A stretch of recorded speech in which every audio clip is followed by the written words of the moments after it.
Welcome back to the Marvel Movie Minute, a daily podcast in which we assemble to explore the films of the Marvel Cinematic Universe 1 minute at a time. In this, our 6th season, we are looking at the Avengers. I'm Andy Nelson from the Next Reel Film Podcast. I'm Pete Wright, and I'm hilariously out-podcasted. Wait, what? Today we're talking about Minute 69, which begins with Bruce wondering about Natasha's manipulations and ends with Steve wondering about Tony's weapons. Back on the show, we have Kyle Olson from Seasons 2 and 3. Hello, Kyle. Ugh, that guy again? From Seasons 2 and 3. That guy. That's an auspicious credit, Olson. Really. As if that didn't constitute like 300 hours of that. No, let's see how easily we can minimize your contributions. Yeah, close personal friend of Agent Coulson. That's right. I want to be introduced. That was peak Marvel Movie Minute. Absolutely. Okay, so we're in this conflict now, and now instead of focusing on Bruce, Steve, and Tony angry at Nick, now we have Bruce angry with Natasha, and this whole idea about how he's not going to leave just because she's a little twitchy, and they're trying to figure out. And now this is where we throw out a line here that I'm curious from the two of you. We throw out the line, using the Tesseract to build weapons of mass destruction. WMDs, very political. Does this term feel like it's carrying a lot of just modern political weight into the film? Is it carrying too much? Is it just right? How does it end up playing for the two of you? Well, it's not the first time. They used it in Iron Man 2 as well. So I think that was part of it. But I also, if I'm remembering right, I believe that was also the name of one of the arcs of the Ultimates. Weapons of Mass Destruction. So I mean, Okay. it does have like connections to the comic too, even though I think that's not why it's used here. I think it's specifically used for that specific thing to get people to like that trigger that little part of their brain. Right. The ire. It's shorthand. It's really convenient shorthand. There's an element of it, especially coming out of Mark Ruffalo's mouth, who is, he certainly has some political views that he's expressed from time to time out there. And when it comes out of his mouth, it feels like there's a little bit of judgment toward governments that use weapons of mass destruction when he ends up saying it. I don't know if that's anywhere why. Like, I don't know if he asked the writer director, "Hey, can I call it this?" Like, I don't know, but it just coming from him, I'm like, okay, it fits that he's very upset about WMDs here. That's interesting. But that's also where we get the reason for all this, and this is where kind of Fury kind of gives up as far as the battle that he's been having with Tony and Bruce and Steve, and this is where he reveals really why, and he points at Thor and says because of him. And it's all about this protection of aliens. Why now? I don't know why this wasn't something that was concerning him in 1995 when Captain Marvel arrived and he saw all of these shape-shifting people running about. But apparently now is the point because of Thor and his brother and the Destroyer destroying the town in that film a year ago. That's what really kind of brought all this up.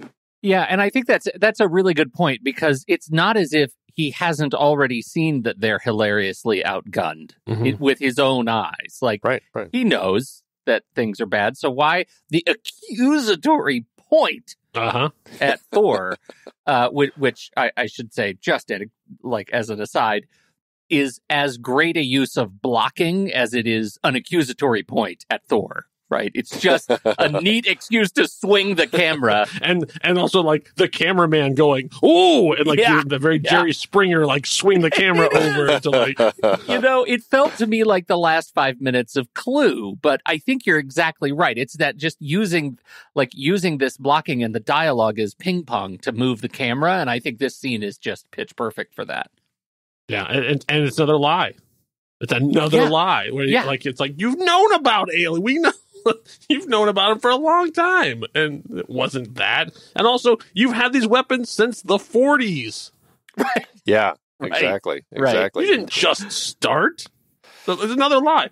Well, to be fair though, we know that the Tesseract was kind of like, locked up in a crate for quite a long time, and it seemed, I don't know, the way that it seems at the end of Thor, they only just realize, oh, we have that thing. Maybe we should take that out and start looking at it again. And that's kind of like the point when they really start digging into the options that they may have with that tool again. But it's interesting. Then they swing over to Thor. Basically like, it's because of you. And then he says, that like, it was you messed with it, and that was a signal that you're ready for a higher form war. And he's wrong. He is wrong. That is not what happened at all. I guess that's what Thor thinks. But we saw at the end of the last one, the post-credit scene in the first Avenger is Loki controlling Eric Selvig, getting he already knew. He was already there. Loki was already ready for this. It had nothing to do with, they were doing it. That's why they came down. Nope. So, obviously, Thor's not lying. He's just misinformed. Right. You missed the whole scene that was never filmed where they retconned that entire thing. I get it. That's okay. Sure. Yeah. No, that doesn't exist. One of many, many Marvel post-credit scenes that go nowhere and do nothing. Well, I can't tell you. We've talked about that a lot on this show, about my frustration along with some of our guests about the idea that when the film started, it's like, oh, why... I thought Eric already was under his control. Why does he need to control him again? It's very confusing. Yep. Coming into the start of this film. I think we've landed on the fact that clearly Loki's mind control fades with time. Yes. I think that's how we've had to rationalize exactly. it. It's the only thing we could come up with. If you want to get into Loki's powers, man, we could be here all day. Because even just watching from movie to movie, from show to show, from episode to episode, it's like, wait, what was that? How can he do that? Yeah, exactly. There's a scene in Loki where he stopped time or something. Like a column is falling, and so he's like, exactly. What was that? Like that's never been in his power set. What happened? I think that it's funny. There is this moment, since we're talking about these conversation points that are wrong, or that they're bringing up or not bringing up. There is this point where when Fury blames all of the stuff on Thor, and he says last year Earth had a visitor from another planet who had a grudge match that leveled a small town. And this is that whole thing. He's pointing at Thor, and that was the battle between Thor and the Destroyer, which was under control of Loki. And then he said, we learned that not only are we not alone, we're hopelessly, hilariously outgunned. And then Thor says, my people want nothing but peace with your planet. And Fury, what he should say is like, yeah, but your brother is back, so you're lying, and you're here, and you and your brother are both going to be fighting again. And it's like, it's like the same thing that happened last time. And I think it's funny that it's the same two people who are threatening Earth again. But he doesn't bring that up at all. He's just like, there's a lot of other people other than you out there that we have to be wary of. But like Skrulls.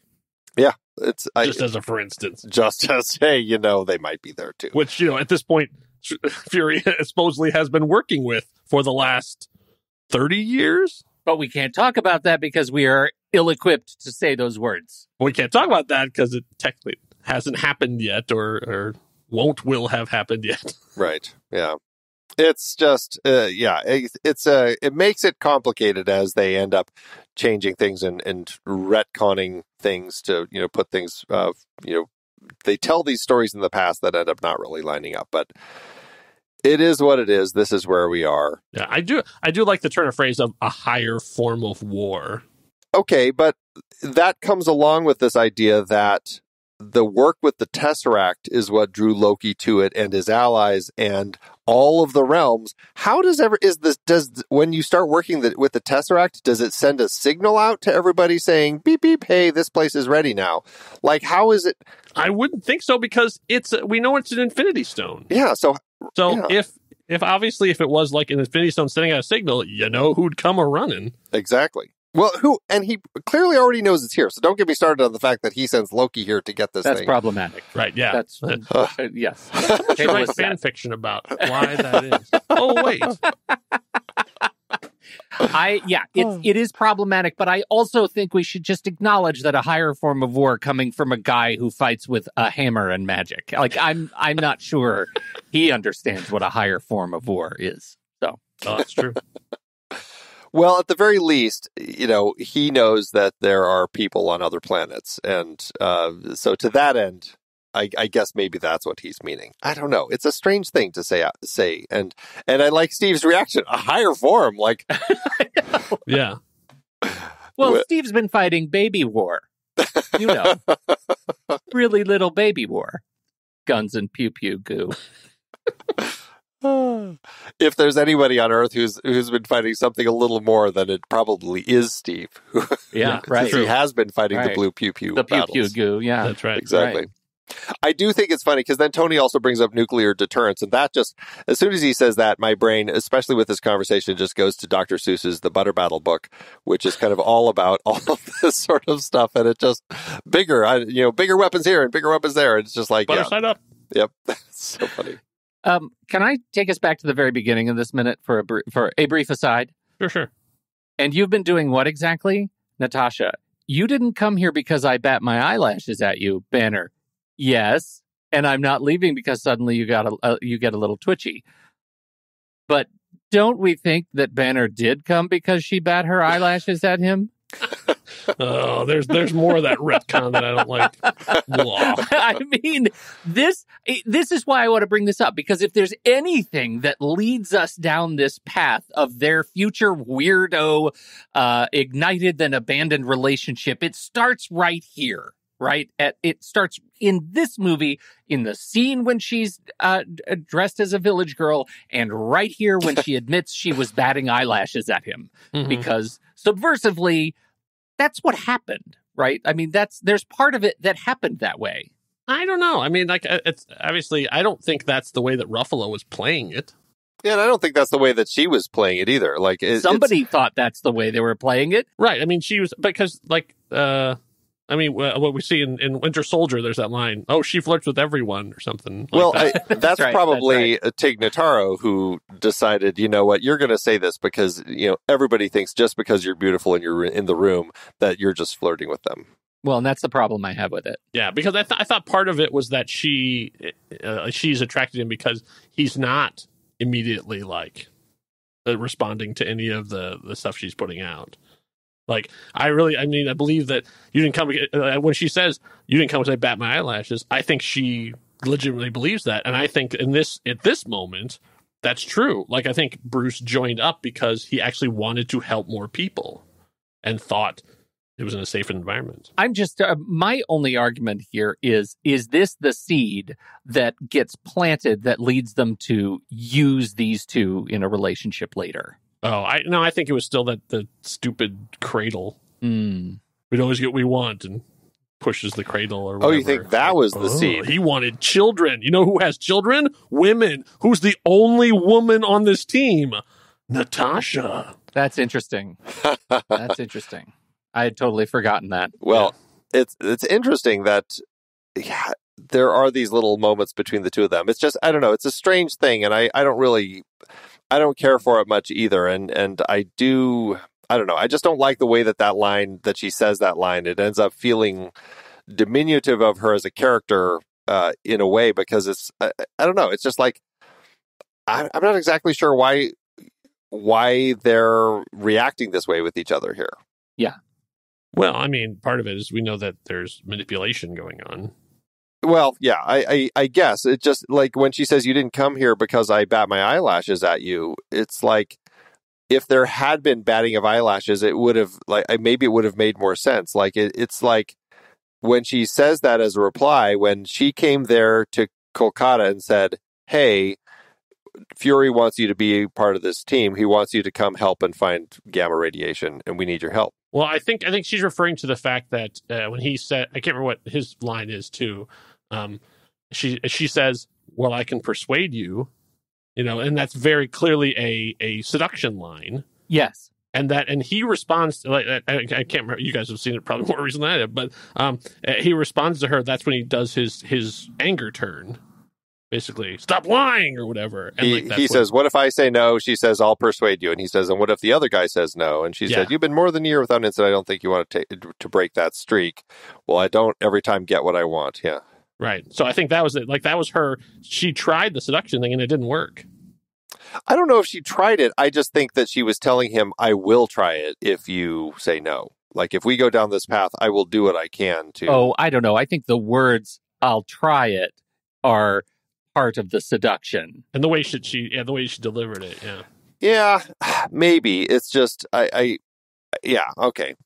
Yeah, I guess I could buy into it. Yeah, I think we're all in agreement that this takes us down a bad path.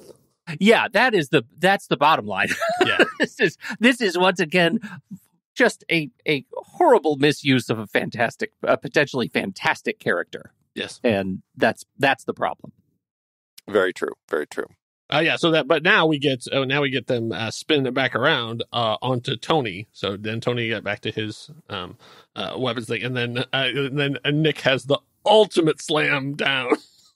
And how did you make your money, Stark? Yes. Oh, come on! Like, ooh, all right. Which is a good slam, and that's the extent of what the slam is, because Stark did make his money, but Stark is going down the redemption path now, right? I mean, that's his whole angle, is to go for a warm light for all the world, right? Like, he is going to be the only game in in clean energy.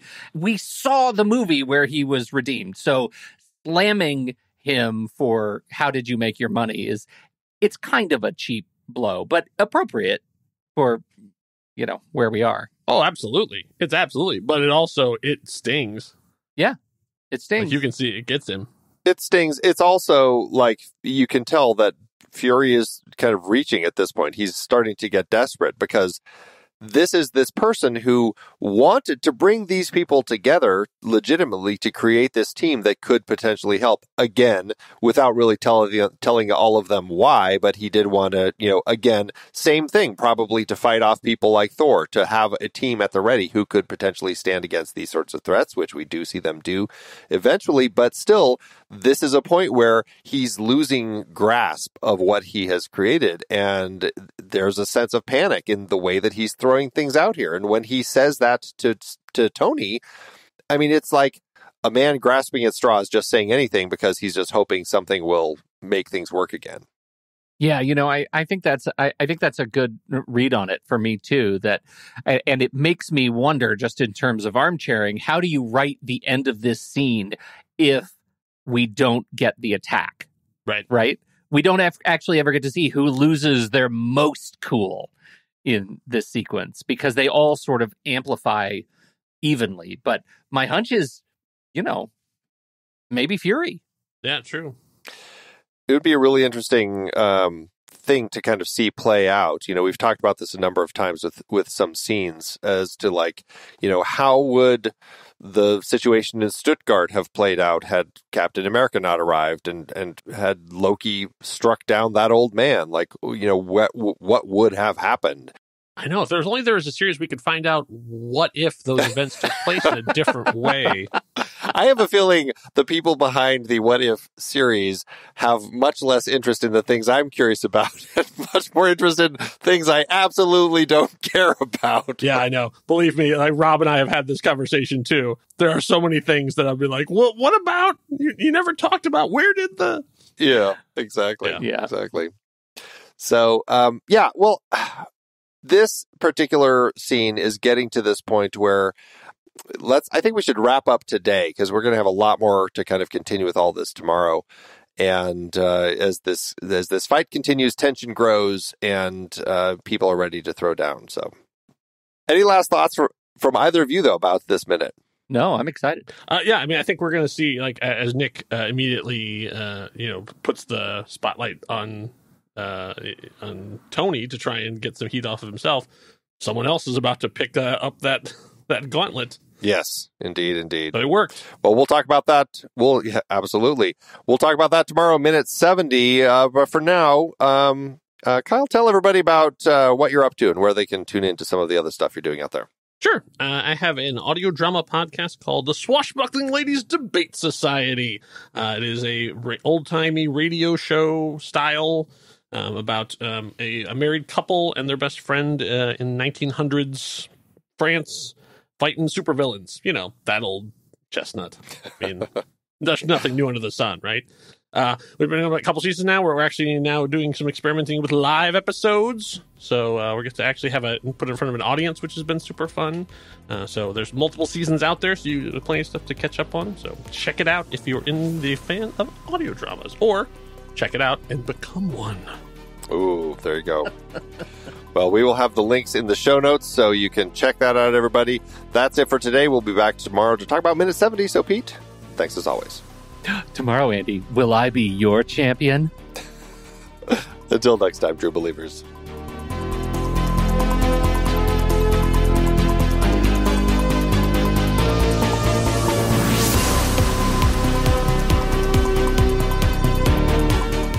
Marvel Movie Minute is a production of True Story FM, engineering by Andy Nelson. This season's music is Message to the World by Anthony Vega, and this season's show art is by Winston Yabo. Find the show at truestory.fm. If your podcast app allows ratings and reviews, please consider doing that for our show.